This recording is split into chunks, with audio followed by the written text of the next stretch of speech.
Good morning everyone and welcome back to the first reading vlog in a while.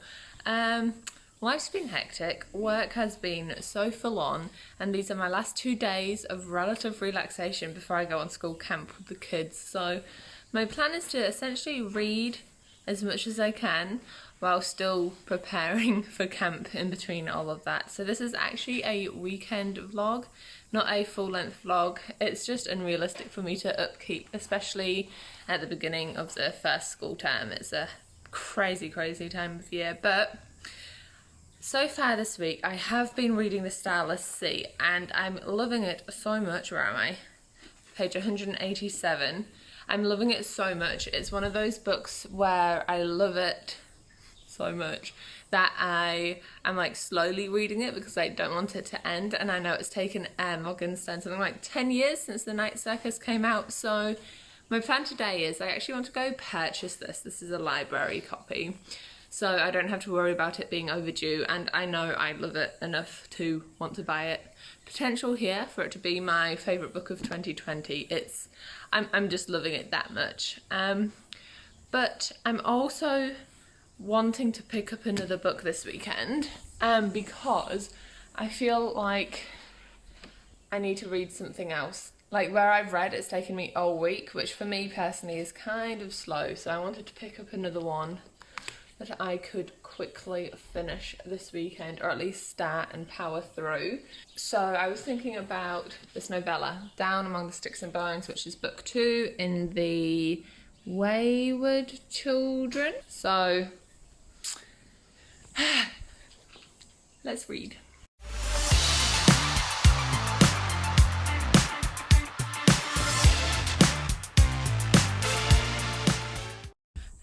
Welcome to my new car. I don't think I ever actually shared with you guys got a new car. Up to page 57 of Down Among the Sticks and Bones, and I'm up to part 2. So part 1 was a really cool little like backstory of Jacqueline and Gillian, Jack and Jill, characters that we met in the first book. So far it's good. I'm kind of hoping we really get into it now because we're a quarter in and it's been backstory the whole time, but also it's been valuable. I think it was a really interesting commentary on why you should have children, how their parents I should say, had them because they wanted to be approved by society, and essentially they had children for like all the wrong reasons, genuinely just saw them as dolls. So pretty good. Off to return Ninth House. It's overdue. Sorry to the person who has this on hold. I'm finally getting it back to you. Yeah. Alright, so I'm back and ended up having a bit more of a shop than I intended. So here's a little haul. First things, let's get this hair out my face. I became one of those girls and I bought some scrunchies. This totally makes me a Visco girl now. So chic. Who even is she? Right, so what we all know I bought. My own copy. Ugh! Oh, I just hit my face with it. Oh, it smells so good. And then, see, now this is the thing. It was buy one get one half price, so oh whoopsie! But this is another book. I just love Erin Morgenstern to the point where I think I might be able to call her one of my favourite authors of all time. I need to, where's my stack? Induct them into my little collection.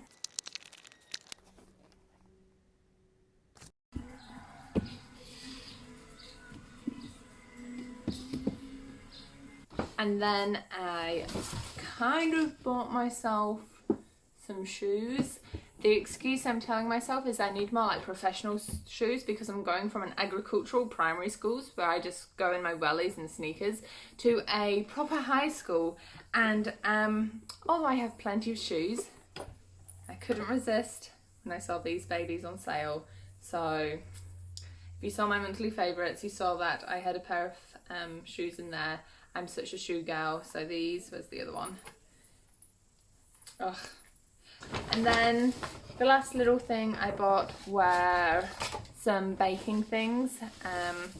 I bought 2 of these little ramekins. I was thinking I could make some really nice little apple crumbles, apple pies in those, cream brulees. I've really gone into baking.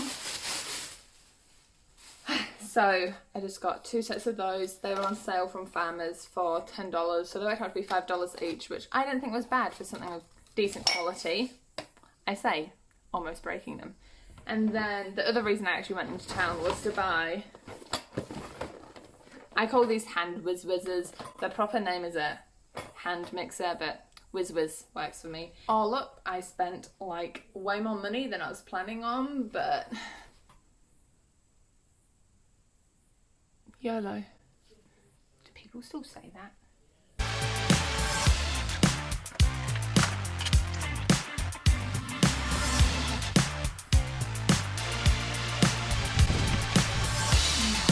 Okay, reading update for Down Among the Sticks and Bones. I'm on page 101 and I am enjoying it so far. However, I'm not really sure if anything's truly happened yet. So at this point the girls have gone into their little world, which is the moors, and they have met the master, and Jack and Jill have chosen like their own different paths. And so stuff seems like it's very slowly trickling along.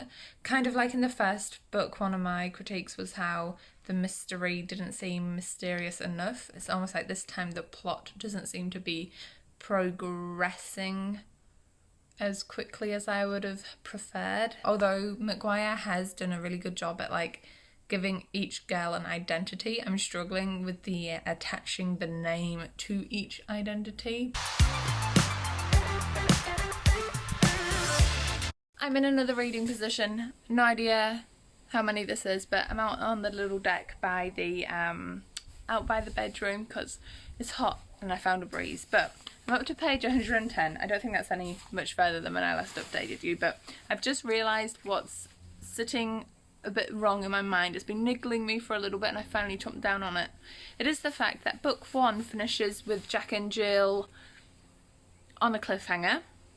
Trying so hard not to spoil anything. They end on a bit of a cliffhanger, do their character stories. And then this story, book 2, picks up with those characters but gives us those like 50 pages of their backstory.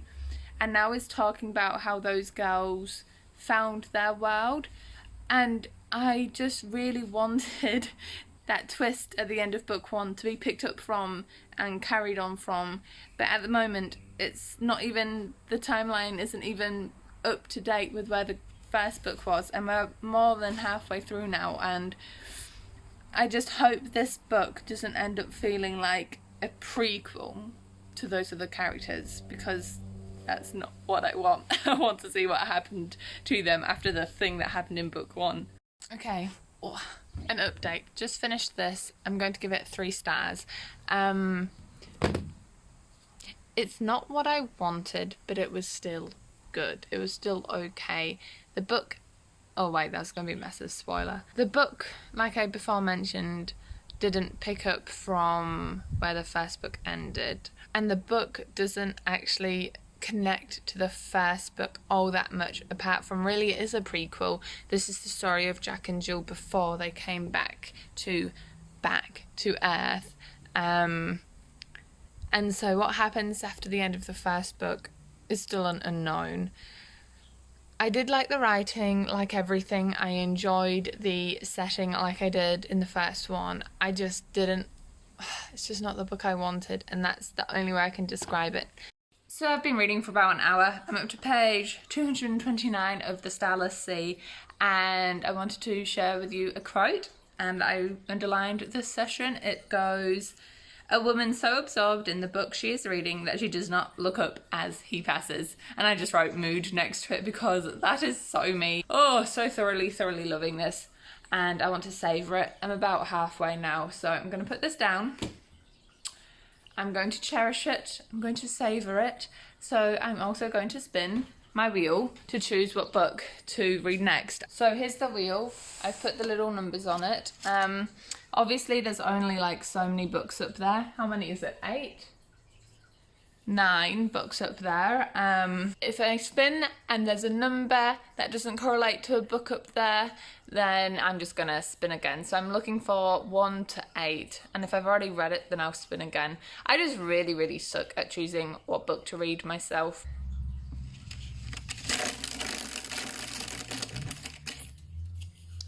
Don't have an 11. 3. 1, 2, 3. This is a book that I put on my TBR because Books in Lala recommended it. It is an adult thriller. I'm trying to dip my toes into other genres, and this one's little blurb says, "Every marriage has secrets. Everyone has flaws. Your wife isn't perfect, you know that, but then again, nor are you. But now a serial killer is on the loose in your small town, preying on young women. Fear is driving your well-behaved young daughter off the rails, and you find yourself in bed late at night looking at the woman who lies asleep beside you. Because you knew she had a dark side, you just didn't realise it was darker than your own." Good morning and happy Sunday. I just have read up to page 48 of My Lovely Wife. Excuse my pimple, I just popped. And I'm really liking it so far. I think Samantha Downing has done a really good job at just hooking the reader in.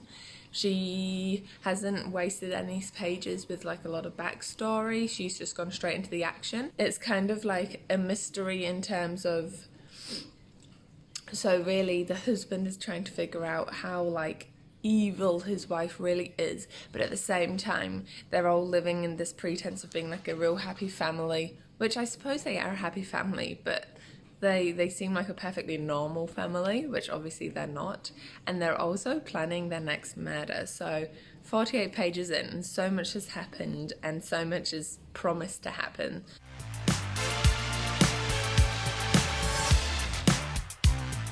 It's 11 o'clock and I just finished unit planning for one of my classes, so time to get this day on the road. That was probably so bad. Yeah, just a comfy outfit of the day. So from here, what I need to do is go grocery shopping. I'm going to make a pav. My parents are coming over and we're going to cook them dinner for once, which will be super nice. We're going to cook some ribs, so I need to make sure we've got all the ingredients for that. And once that is done, at some point I need to pack for camp. All my clothes were washed yesterday and they're telling me to be put away, so I need to pack those, and then I'm going to read.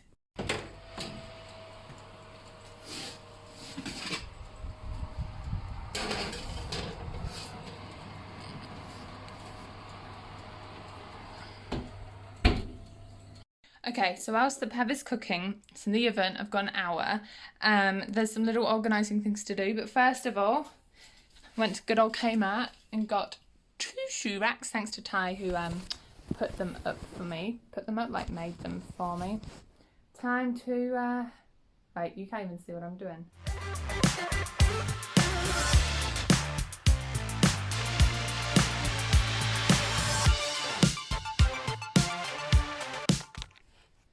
Alright, next thing. Let me show you what I got from Kmart as well. It is so exciting for my bath life.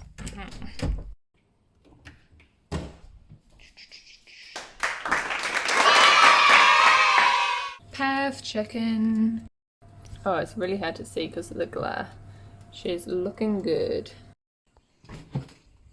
So the pav was a success.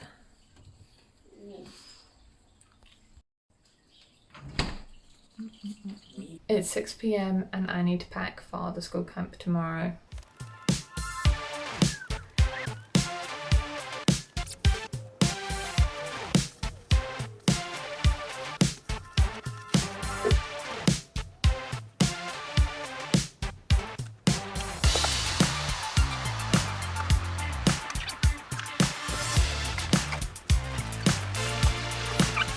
Packing is done and we finished season 1 of Attack on Titans. Let me just open this window. I'm currently in the bathroom because I've decided to treat myself with a little bath and a peace and quiet before I have a week of looking after my class. So that one.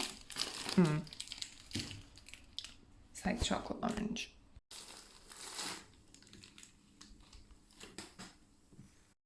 That bath was so good. I read for like an entire hour and I'm now up to page 126 of My Lovely Wife by Samantha Downing, and I have to say I am thoroughly thrilled. I think that the writing style itself isn't very complicated, which in this case is a good thing because it means that it's really easy for me to get lost within what's happening. And I also think that the actual what is happening, the plot, is quite unique. But I do say that loosely. I haven't read many thriller books. I'm only just now dipping my toes into them, so I haven't really got much experience, so I don't know what would be like a cliche in a thriller genre, but either way, I'm really, really loving it so far. It is 9:30 p.m. on Sunday, and as much as I want to just keep on reading and sharing with you guys, I do need to sign off now. It is time for me to get some rest before I have a week without it. The next time you guys see me, I will have officially finished my job at the current school. It's exciting, but also a bit bittersweet. This was my first school I was ever at, and I absolutely love all the kids and the staff. It's just, you know, life changes.